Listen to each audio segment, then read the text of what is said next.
something in the Word of God.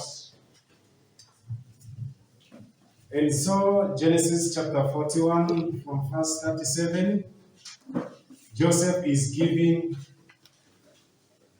Pharaoh the plan, the idea of what should happen during the time of plenty. The advice of what should happen during the years of plenty.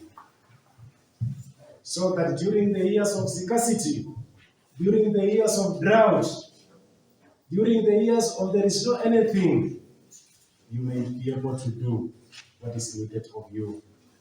I always say, I am one of the people who is privileged to have the church near my house. Why I have a church near me, I need to do something. There is a time will come, you desire brethren to be somewhere worshiping, to come and worship, you're not to be there. But when you have an opportunity, invest in the kingdom of God. Amen. So the plan seems good to Pharaoh and to all his officials. So Pharaoh asked them, can we find anyone like this man? One in whom is the Spirit of God. That is Genesis 41, verse 37 and verse 38. This man is carrying testimony everywhere he goes. This man is carrying the testimony of God wherever he is. Even in a foreign land, he's still having a testimony. He's still having a good report. So Pharaoh is asking, can we find anyone like this man? This question, it simply means, around all the people who were in the house of this king, there was no one who has got attributes. There was no one who has got qualities. A man of good character, like Joseph. And he is asking, can we find a man like this man, Joseph? What do people say about you? One day there was a woman in the Bible who died. He's called Dorcas, and she died. Her name means good works. And after she died, people were crying, showing what she had done. She used to make clothes for them, and the women were crying, no, it was not supposed to be this one. No, this one was supposed to die. And then Peter came, and they were showing the good work of this woman. This woman is supposed to live. It is because of this good work.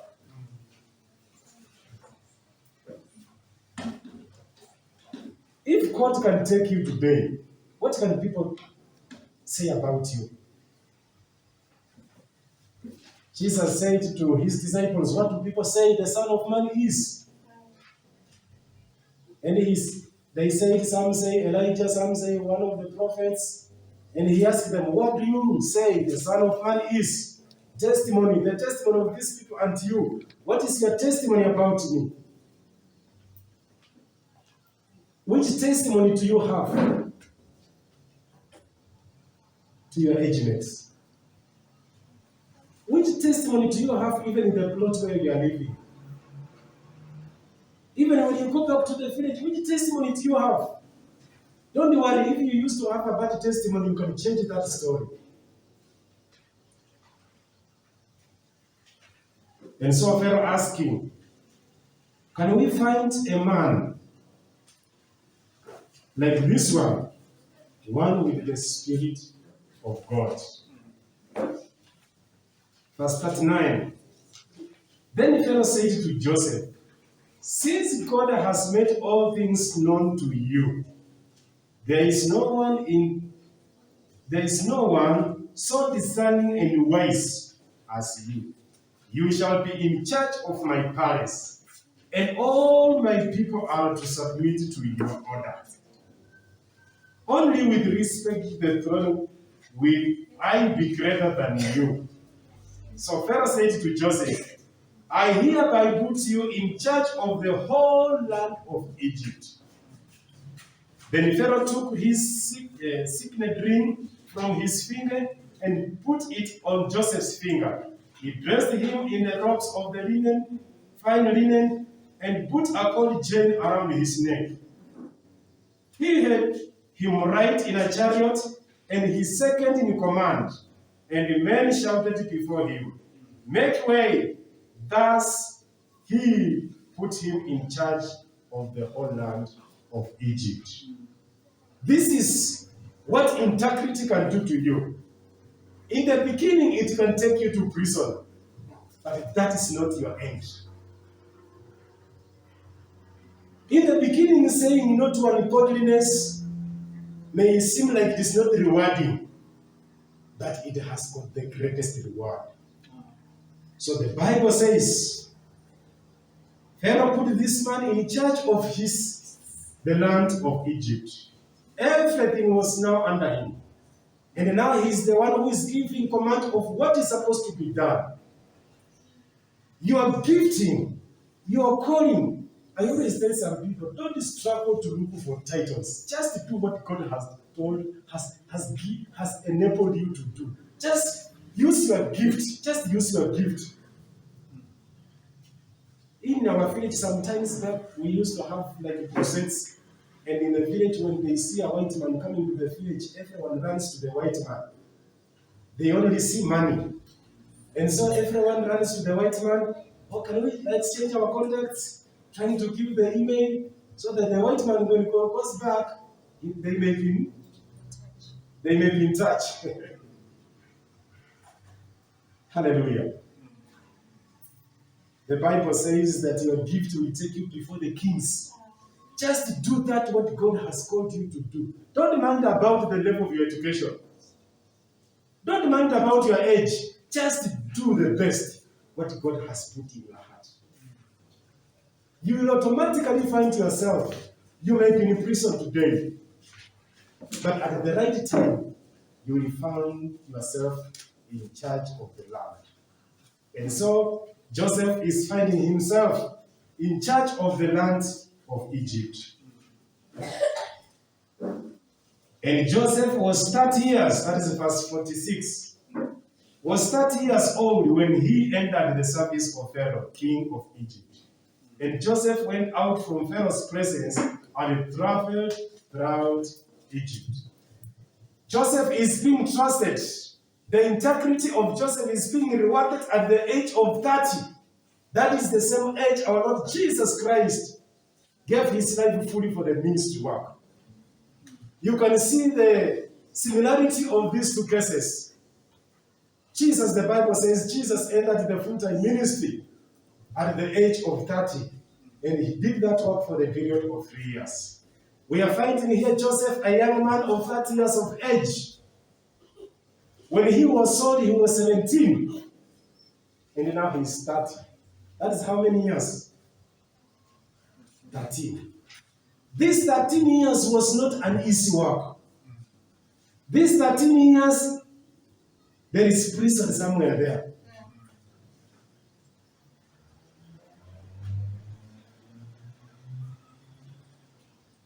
God is God. And God is proven to be God when it passes through fire. That's when we can differentiate God from any other. And so Joseph is passing through all this type of fire so that the purified God can come out.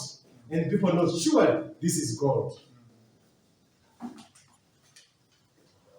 These 13 years was not a joke for Joseph. To you and me, I don't know, it may take how many years? Some even only 1 month, they are nowhere. Just only 1 month you are passing through hard time of life. You say Christianity, going to church, no more. I better go and drink. This issue of Christianity is too much. Or just someone in a church just provokes you. Then you say, from today, I'm not going to that church again. Just little provocation. Just a little disagreement between you and your brother or sister. That marks the end of you coming to church. But Joseph, for the period of 13 years, he was tried and he was tested. And it was proven he deserves to be there. So he was put in charge of the whole land of Egypt.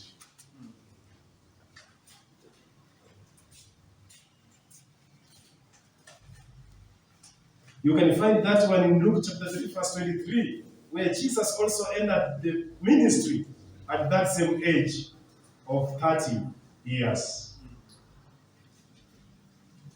So it doesn't matter what you pass through. As long as you have got faith in God, just expect joy to come. Don't expect only good things to come from the Lord. Just trust the process. Trust the process. And so from verse 47 downwards, during the 7 years of abundance, the land produced plentifully. And Joseph collected the food produced in those 7 years of abundance in Egypt and stored in the cities.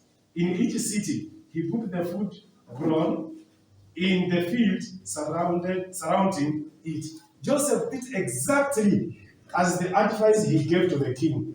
During those 7 years when there was plenty of food in Egypt, Joseph was storing, having in mind 7 years to come. So anytime things are working well with you, just know that 7 years are not far away.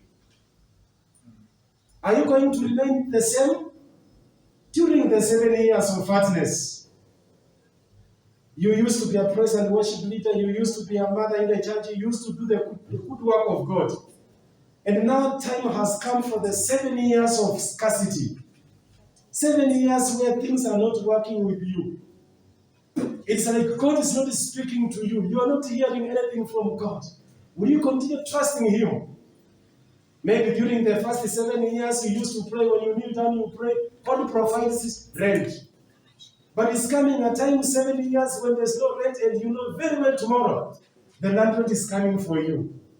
Will you continue trusting this God? Will you continue having faith in God like Joseph did?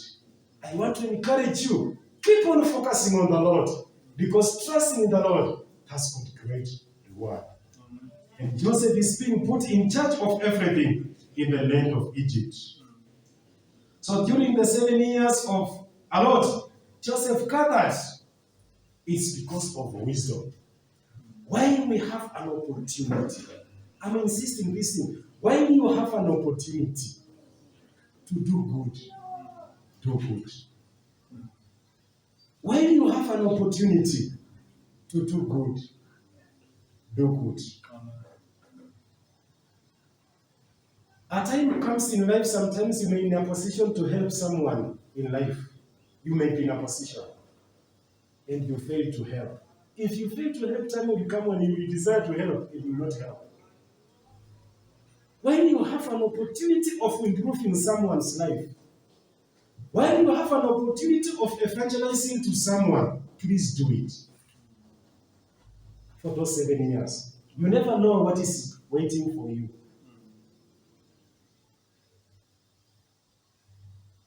Hallelujah. Amen. If there is a neighbor who is sleeping without food and you have an opportunity, please stand with him or her. When you have an opportunity. From verse 53, 7 years of abundance in Egypt came to an end. 7 years of abundance came to an end. If you are a student, maybe your parents have been paying school fees for you, they have been providing money, pocket money, even that one will come to an end. Will you still continue to trust in the Lord? The Bible says 7 years of plenty came to an end. Every one of us in life, there is always a season of coming to an end in this life.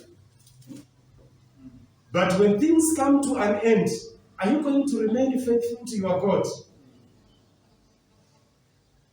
The person who was there during the 7 years of plenty, is he going to be the same person during the 7 years of scarcity? That should be our prayer and desire, to remain in pure gold in and out of season. So the 7 years of abundance in Egypt came to an end, and the 7 years of famine began. In other words, abundance gave way to famine. Scarcity gave way. Food gave way to scarcity. Having enough in the house gave way to lack.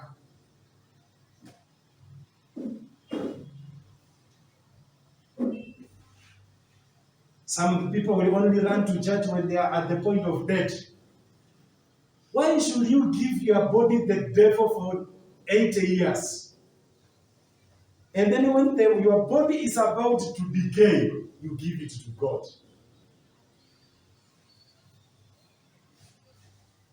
Why should you give the devil your body when you have strength?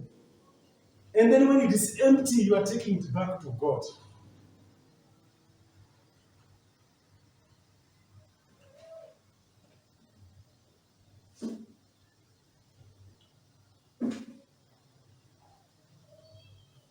When all Egypt began to feel the famine, the people cried to Pharaoh for food.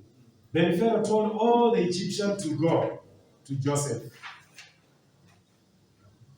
and do what he tells you. You know now, Joseph is the one to decide what is supposed to happen. Joseph is the one now to dictate, but it did not come easy. He was dictated. He was commanded. But this time round, he's commanding. Don't expect to command when you have never been commanded. Don't expect to command when you have never been commanded. Don't expect to rule when you have never been ruled. God passes us through processes. I stand by saying God allows people to come in our lives with a reason and within a season. When they have accomplished the mission God wants to do in our lives, there will be no more. Trust the process that God allows you to pass through. And therefore, Joseph is the one who is commanding what is supposed to be happening. When the famine had spread all over the whole country, Joseph opened the storehouses. And so wisdom is working here. The prayers that they used to make when there was scarcity, this prayer is now rewarding. I told you I sat in the toilet from morning 10 a.m. until 6 p.m. without eating anything. Just staying there, listening, sitting there. Even I don't have strength to pray. I'm just quiet. Just quiet. I can't go anywhere.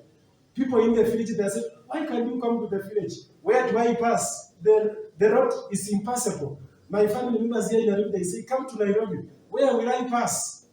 But the prayers you make when you have an opportunity will help you. Please don't sit in the house when people are coming to pray. Don't run to the house to pray when you know landlord is coming for you. Or you don't have food for the whole week. That's when you cry in the church. Cry even when there is chapel.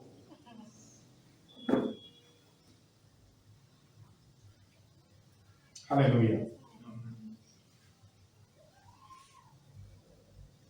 In the book of Amos, chapter 1, verse 8, the Bible says, Prophet Amos prophesied and said that the days are coming when there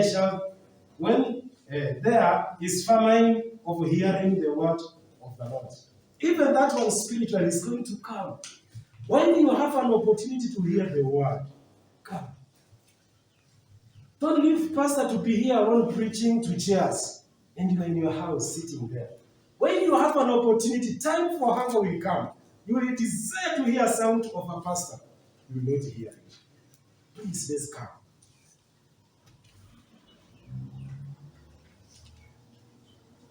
And so the famine is spreading. It is beyond Egypt. It's going over to the whole world. And it has come to an extent to Canaan. Where his father and his 11 brothers are.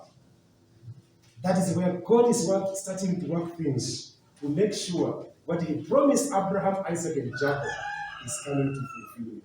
And so Joseph is part and parcel of faith of our ancestors. Heroes of faith is one of them. He is the beginning. He is the one who started to accomplish the promise that God gave to Isaac, Abraham, and Jacob. Remember, Jacob is still alive, but Joseph is in stage. When we go to chapter 42 now, when Jacob learned that there was grain in Egypt, you know, this hunger was very serious even in Canaan. And so Jacob, when in Canaan, he heard that there is food in Egypt. He did not know, he had the idea by whose wisdom we have food in Egypt. But he knew that there is food in Egypt. And there was hunger all over the world. Some of us, maybe our mothers there, they're the ones who have experienced some of these things. A majority of us are young, we have never experienced the hunger. We have never tasted it. When your parents tells you to go to school without the snacks, you cry. But there are some people who have really tasted hunger, who know what sleeping without food means. This is what happened in the land of Canaan and the whole world. When Jacob, I'm reading verse 1 to 5 of chapter 42. When Jacob learned that there was grain in Egypt, he said to his son, "Why do you just keep looking at each other?" He continued, "I have heard that there is grain in Egypt. Go down there and buy some for us, so that we may live and not die." Then 10 of the Joseph's brothers went down to buy grain. Now they are going dead. Jacob is telling them, "Why should we sit here and die? Please go and buy food."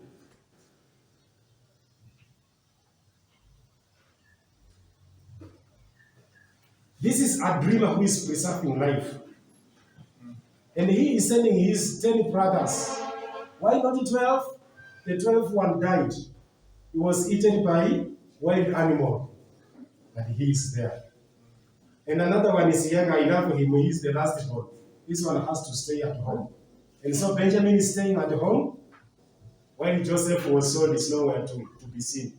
And so Jacob is sending the 10 sons, "Please, I have heard there is food in Egypt. Go and buy food so that we may not die." And the sons, they are going. Now they are leaving their father to go to Egypt. But Jacob did not send Benjamin, Joseph's brother. I told you, in the house of Rachel, there were only 2 brothers, Joseph and Benjamin, from the same mother. That is Rachel. Joseph's brother with the others, because he was afraid that the harm might come to him. So Israel's sons were among those who went to buy grain, for the famine was in the land of Canaan also. Famine was also in the hometown of Jacob. And therefore Jacob is sending his sons to go and buy food. But verse 40, chapter 42 from verse 6, we can now see the fulfillment of the dream of Joseph. Now Joseph was the governor of the land, the one who sold grain to all his people. So when Joseph's brother arrived, they bowed down to him with their faces to the ground. As soon as Joseph saw his brothers, he recognized them, but he pretended to be a stranger and spoke harshly to them. "Where do you come from?" he asked. "From the land of Canaan," they replied, "to buy food." People with a lot of humility, they have come to buy food. Although Joseph recognized his brothers, they did not recognize him. Although Joseph recognized his brothers, They did not recognize him. That is what God can do with our lives. God can change your history, and people who used to laugh at you, you will recognize them, but they will not recognize you because of where God has put you. Don't you remember me? But you remember them. You know, it's like it's vice versa. When you used to school with some brothers and brothers, and they are big people in the society, maybe he's a member of parliament, when you go to him and tell him, do you remember we used to school together? I can't remember. What was your name? You can't remember. But you, the lower person, you can be able to do what? This person in school together, you know everything about him, but he doesn't know. People who have been exalted. But this time around, this one is able to recognize his brothers. What does that teach us? When God exalts us, when God puts us up there, let us not change. Human beings will have that problem of changing lifestyle, changing our mentality, changing even friends. When you used to come to crash a church, now that you are driving V8, no, you wanted to go to, I don't know how to mention. The church where you just quiet their city, parking vehicles. We have very big parking for the vehicles. When God has lifted you, remain the same. Yes. Hallelujah. They replied to buy food. Although Joseph recognized his brothers, they did not recognize him. Then he remembers his dreams about them and said to them, you are spies. You have come to see whether our land is protected. No, my lord, they answered. Our servants have come to buy food. We are all the sons of one man. Your servants are honest men, not spies. No, he said to them, you have come to see whether our land is protected. But they replied, your servants were 12 brothers, the sons of one man, who lived in the land of Canaan. The youngest is now with our father, and one is no more. Joseph said to them, it's just as I told you, you are spies. They are revealing themselves. We are 12. We are coming from our father. We were 12 sons. Our younger brother is back at home. They want to become more genuine. They want to become humble. They want to become servants now. But when he brought them food, they put him in a pit and they started eating. But now God has turned the table. We were 12 sons. One is at home, the last born. But another one is no more. So we are 10. We have genuine people. We have just come to buy food. We were discussing somewhere when we were eating. We say there is a saying in Luyaland. They say, hunger can make you to go and split firewood at your in-laws so that you can be given food. You can go and do anything, even if it's to sweep. If you're hungry, you can do anything. We have learned how Esau lost his birthright because of the stomach. And so the brothers have come and they are really explaining themselves. This time around, they are genuine. But in the beginning, they were telling his father he was eaten by wild animals. But because of hunger, because of the situation, they have to speak it out. And his brothers, they came and they bowed down before him. And the Bible says, Joseph remembered the dream. He remembered the dream. Some dreams in our lives, some things what God does in our lives, we cannot recognize at that same point. But when it has come to its fulfillment, that is when you can say, what? This is what God was meaning in my life when he spoke this. Some dreams you dream and you wake up, you don't understand, what does this mean? Don't struggle yourself to look for people to interpret dreams. Some will give you wrong things. When it's at the right time, when God wants to interpret it to you at that time, he will. But if it is not for that time, when the time for fulfillment comes, that is when he will say, surely, This thing God showed me. Even Jesus, when he was telling his disciples, the Son of Man is going to be handed over to the Jews and they will kill him. But on that day, he will rise again. Please wait for him in Jerusalem. They never believed. So when Jesus rose from the dead, that is when they said, what? He was speaking these words.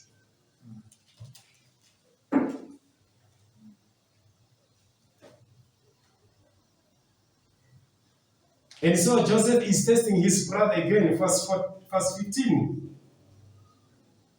And this is how you will be tested. As surely as Pharaoh lives, you will not leave this place unless your young brother comes here. But you must bring your young brother to me so that your words may be verified and that you may not die. This they proceeded. So he's insisting, so that I know you are speaking the truth, you have to bring your brother here. Go and bring your brother. He knows very well he means. I am sure he really missed his brother. You know, they were only two. From the same blood, from the same mother and father. Benjamin and Joseph. And so Joseph is desiring to see his brother. But the father is like, he gave up, my son is no more. But this one is saying, go and bring that brother of yours. If you are speaking the truth, go and bring him. A lot of things happened along the way. The time cannot allow me to explain everything. And so the brothers is giving them food, he's testing them a lot of things, putting in their sacks their money back, a lot of things happening along the way, and they are going. So when they went, they told their father that your brother, that your son is also needed. He said, what? I am living in anguish, I'm living in this situation because my son died. Now you want another one to die.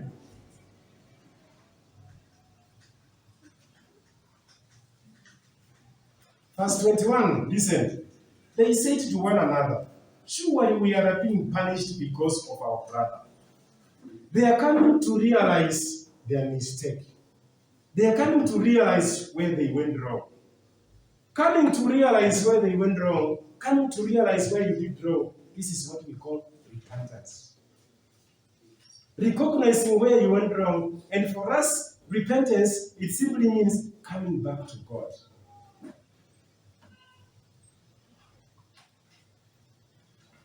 So they're asking, we are really being punished because of our brother. We saw how distressed he was when he pleaded with us for his life. Now he's being revealed what Joseph underwent when they were selling him, when they were putting him in a pit down there. He was crying, my brothers, what are you doing to me? So it was now haunting them. It was now coming fresh to their minds. But when they were selling them, they were eating. This time around, because of what they are going through, it has come back to their mind what they did to their brother.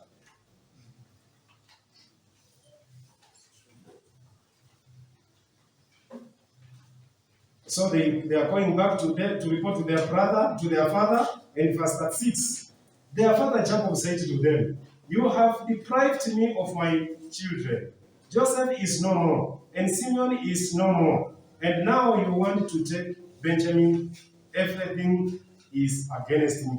You know, they said, now before you go to bring Benjamin, I'll have to stay with Simeon. So that you go and bring who? And then their father is saying that you want to finish me. Joseph is no more. Simeon is no more. Now you want to take also Benjamin. That will be the end of me. Let's go to chapter 43. Now the famine was still severe in the land. They have taken food, the food is finished. They need to go back to Egypt again. Now the famine was still severe in the land. So when they had eaten all the grain they had brought from Egypt, their father said to them, go back and buy us a little more food. Then Judah said to Israel, his father, send the boy along with me, and we will go at once, so that we and you and our children may live and not die. I myself will guarantee his safety. you can hold me personally responsible. So Judah is saying, hold me accountable. Hold me responsible, being the firstborn. But when Joseph was being killed,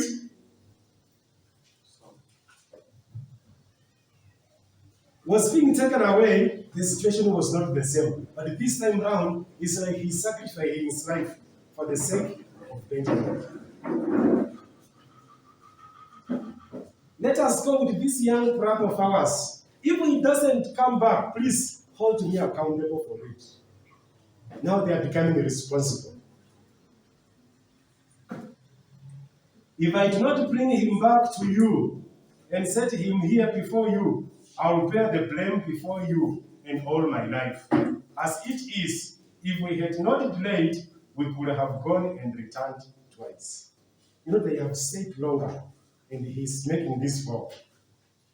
Verse 13 and 14.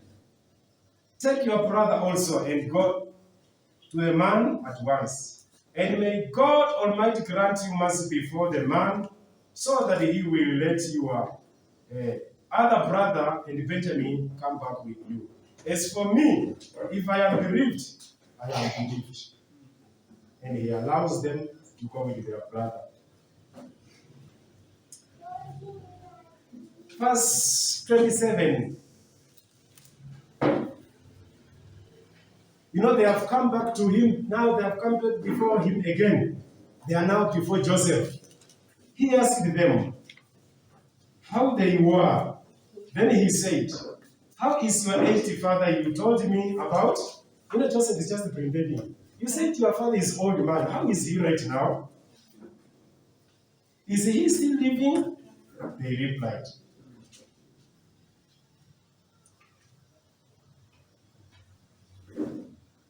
They replied, your servant, our father is still alive and well. And they bowed down to pay him honor. As he looked about and saw his brother Benjamin, his own mother's son, he asked, is this your youngest brother, the one you told me about? And he said, God be gracious to you, my son. Deeply moved at the sight of his brothers, Joseph hurriedly out and looked for a place to weep. He went into his private room and wept there. Joseph was moved because he was seeing his God in his journey. The journey which was not his journey. Joseph was moved by seeing God in his life. He's looking at his younger brother and he's moving into tears. He is unable to control himself. So he's moving into his private room and he started crying because he has seen his brothers. After he had washed his face, he came out and controlling himself said, serve the food. Serve them the food to eat. They served him by himself,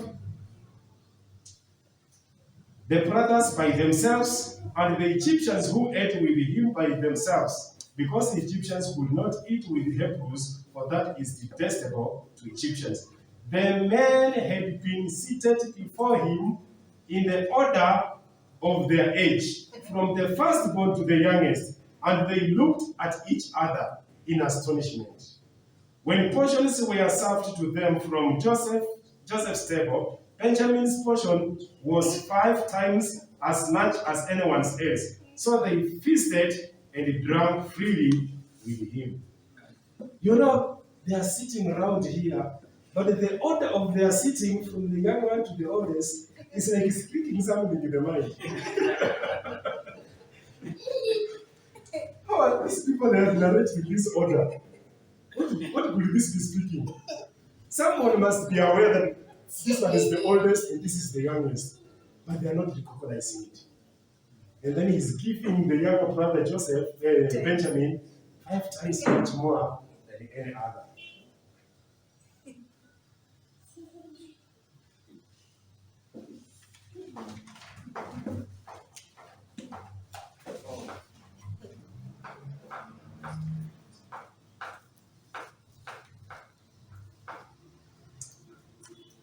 So let's go to verse 44.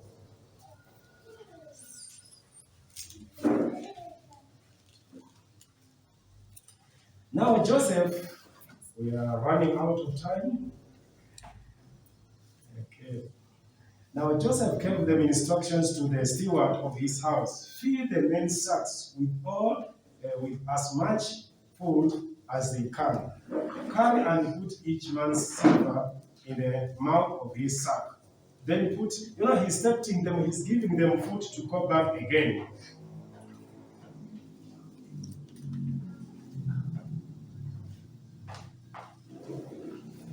And then he's following them, looking in their bags, and he's finding the cup of the king in one of their bags. But they said to him, "Why does my Lord say such thing? Far be it from your servants to do anything like that. We even brought back to you from the land of Canaan the silver we found inside the mouth of our sacks. So why would we steal silver or gold from your master's house?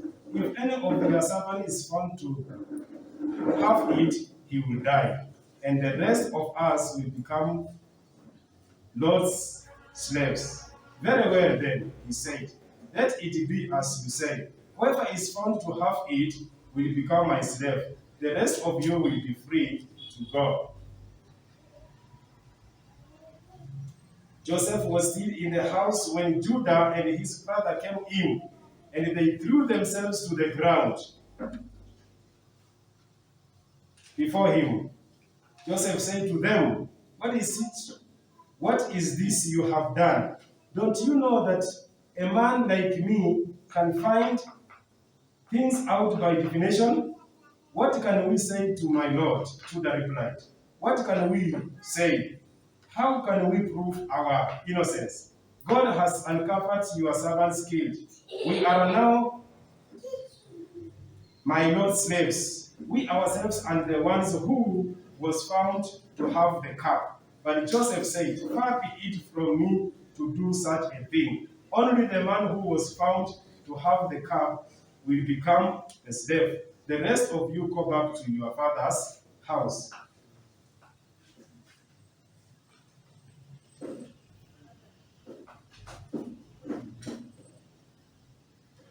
Verse 27. "Your servant my father said to us, 'You know that my wife bore me 2 sons. One of them went away from me. And I said, he was surely been torn to pieces, and I have not seen him since. If you take this one from me too, and harm comes to him, you will bring my gray head down to the grave in misery.' So now, if the boy is not with us, when I go back to your servants, my father, and if my father, whose life is closely bound up with the boy's life, sees that the boy isn't there, he will die. Your servant will bring the gray head of our father down to the grave in sorrow.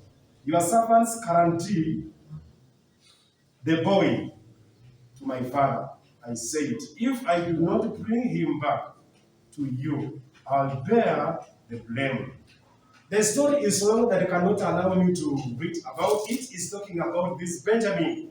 And therefore, Joseph is withholding Benjamin to come and tell his father to come. But Judah stopped it.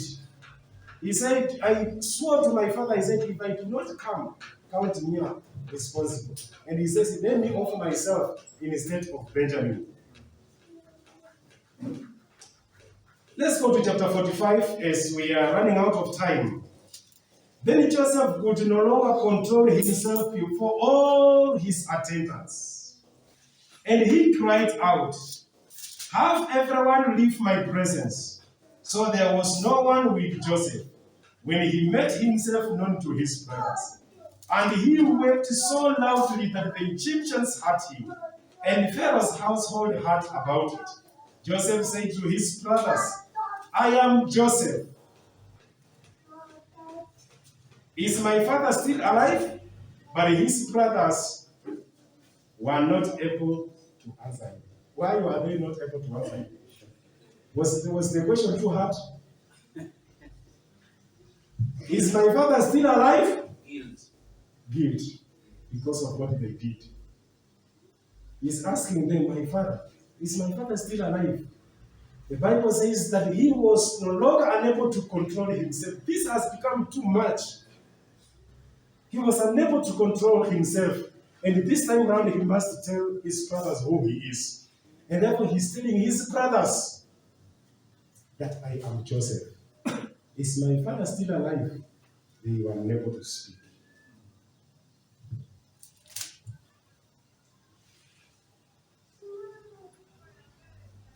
But his brothers were not able to answer him because they were terrified at his presence. Then Joseph said to his brothers, come closer to me. When they had done so, he said, I am your brother Joseph, the only one you sold in Egypt. You know, the idea of Joseph telling his brother, come closer, it shows Joseph was a man full of forgiveness. He did not want to bear the wrong things they did to him. If he was a man of vengeance or to pay back, he could have slaughtered all these people. These are the people who sold me. They threw me in a pit. They sold me. All of them to die because he was second in command.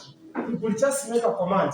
And this one, they are all in jail. But because of the compassion, because of the forgiving heart, because of having a heart of integrity and fear of God, he told his brothers, please come closer to me. That is what should be in our heart. Every time we have people around us who wrong us, people who speak evil against our lives, please don't pay back. If someone is speaking bad things, don't say from today we are not going to speak with him again. Be like Joseph, my brothers, come closer.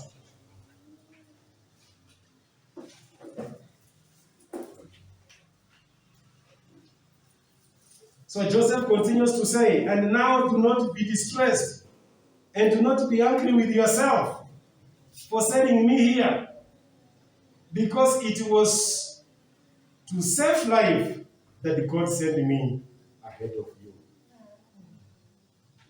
God sent me ahead of you because of life. This is a true reflection of Jesus Christ. The Bible says he gave his life to save life.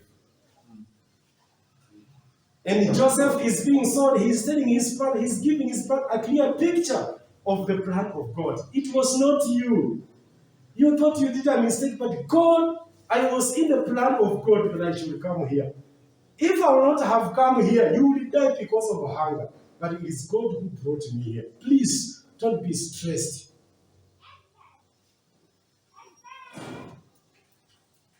But God sent me ahead of you to preserve for you a remnant on the earth, and to save your lives by great deliverance. So then, it was not you who sent me here, but God. He made me a father to Pharaoh, lord of his entire household, and ruler over Egypt. Let's have this heart of Joseph. He's saying, it's not you who sold me here. How many times have we wanted to prove ourselves to people who have wronged us? What did you say? This one say, no, me, I did not say like that. No, I heard you saying like this about me. Everyone wanting to prove himself is the one who is right. But Joseph is saying, no, please, it is not you who sold me. It's not you who brought me here. You are guilty that it's you who brought me. It is God. He has got a big picture of what God was doing in his life. Let us have that big picture. Some of these people who wrong us, it's not them. God sometimes allows us to pass through hands that frustrate us. Please don't carry grudges against them. Sometimes there is a reason why God allows you to pass through the hands of a cruel person. To pass through the hands of someone who mistreats you.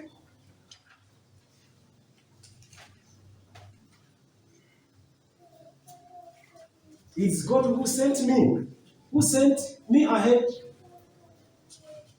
so that I can preserve life. And therefore, he's encouraging them to go and call his father. He's giving them a lot of food, and he is telling them to bring their father. From chapter 49, now they are going and they narrating the story to his father. And the father, in unbelief, is saying, "Is it true that my son Joseph is still alive? Let's go." And they came together with him.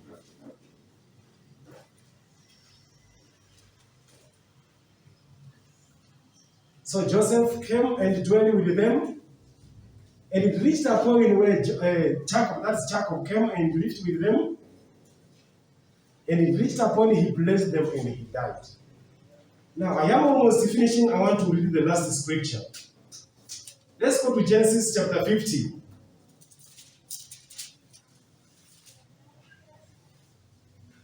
From verse 15.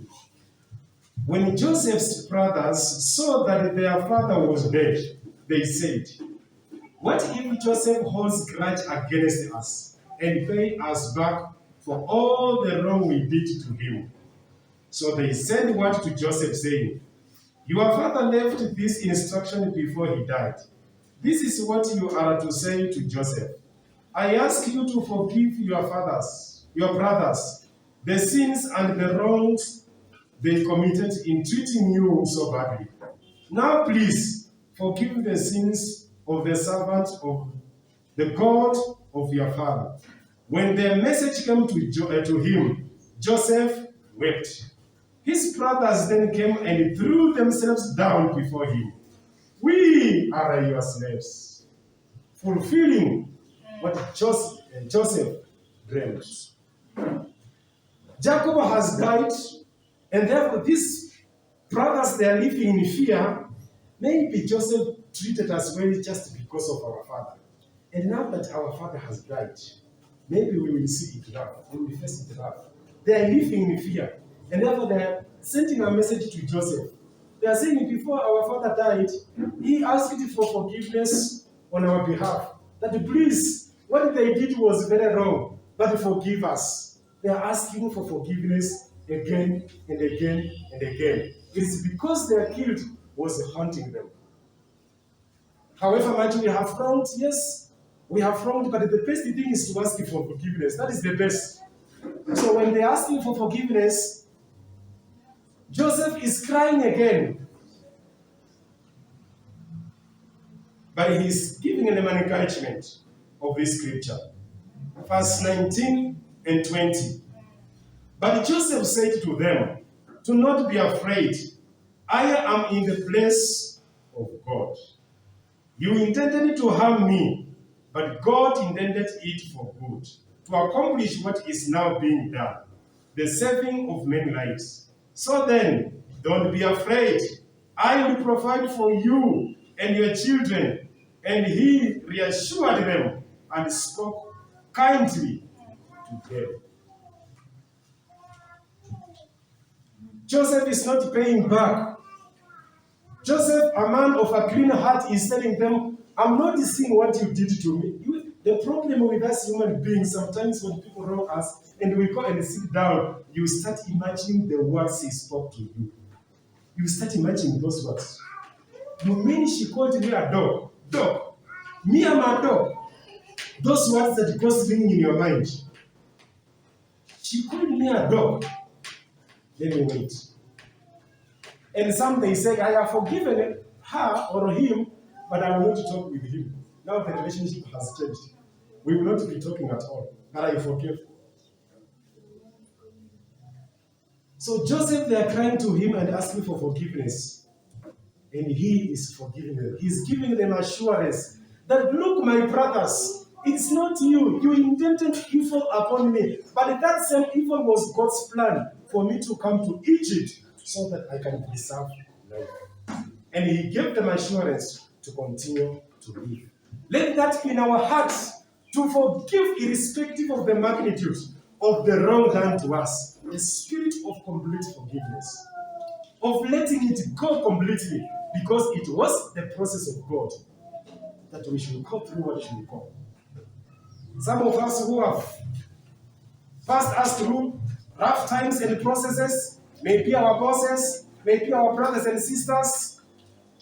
Some of us left the faith, we came to Nairobi, you don't speak to them, maybe because they wronged you, maybe because your brothers took your land, maybe because your father cursed you and spoke evil words, and many things happened to your family, and you left, you came to the city, and say, I'm coming to Nairobi, I'll never speak to them again. Through this word that we have learned today, from now, call your parents, call your brothers and sisters, and tell them, I have forgiven you, so that you open a new chapter for your future.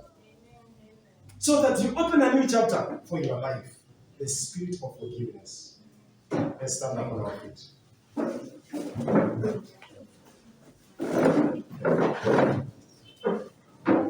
I know God has spoken you even today. You can just tell God a word. I don't know which verse, which scripture has touched your life, has touched you. Just tell God something. Just tell God something concerning that word that you have received the whole of today. I said this ritual is going to be a turning point for our lives. If you meet it from the bottom of your heart, Father, we bless your name, Lord. We glorify you, Lord. Thank you for ministering to us, Lord. In the name of Jesus. We bless your name, O God, for ministering to us. That we should forgive one another. We want to forgive all those that we have wronged. Even you taught us in your prayer, you taught us in your prayer that we forgive those who trespass against us. You forgive us as we forgive those who trespass against us. All those that wronged us in our lives, in our families, even in church, in our society, we forgive them. Sanctify our hearts today, cleanse our hearts today, so that we may be able to see the greater picture of your plan of our lives. Even those who planned for our downfall, those who planned that we never succeed. Some of us, we went through even witchcraft and many other things. Even once we have spoken against our lives, we forgive them, Lord. Some of us, we passed through hands of people who did not want us to go to school, who did not want us to get married, who did not want us to have children and have family. But God, forgive us as we forgive them. Forgive them, oh God.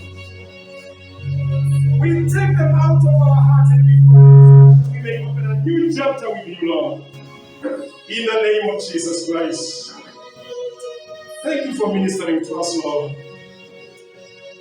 Thank you for speaking to these dear ones.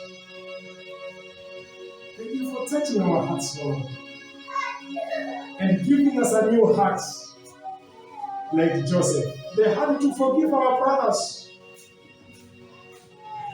We have taken long without talking to our family members, brothers to our husband, brothers and sisters to our wives, because they wronged us. They spoke against us, but today you've spoken to us. We set them free from our hearts for our own good. Father, we thank you.